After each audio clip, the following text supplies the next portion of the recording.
ವೈಜ್ಞಾನಿಕವಾಗಿ ಶಿವರಾತ್ರಿಯ ಆಚರಣೆ ಸೂರ್ಯ ಮತ್ತು ಚಂದ್ರರ ಚಲನೆಯಿಂದಾಗುವ ಎಲ್ಲ ಕಾಲ ವ್ಯತ್ಯಾಸಕ್ಕೆ ಈ ನಮ್ಮ ದೇಹ ಹೊಂದಿಕೊಳ್ಳಬೇಕಾಗುತ್ತದೆ. ಈ ನಿಟ್ಟಿನಲ್ಲಿ ಈ ಹಬ್ಬದ ಆಚರಣೆ ಬಹುಮುಖ್ಯ.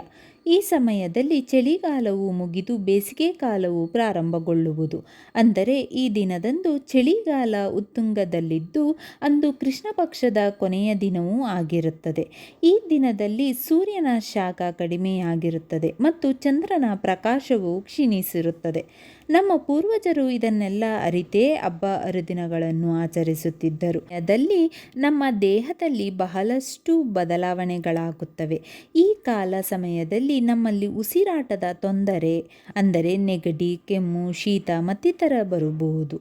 ಈ ದಿನದಂದು ನಾವು ಮಾಡುವ ಶಿವನ ಪೂಜೆ, ಉಪವಾಸಗಳು ನಮಗೆ ತುಂಬ ಉಪಯುಕ್ತ. ಅಂದು ಪರಶಿವನಿಗೆ ನೀರಿನ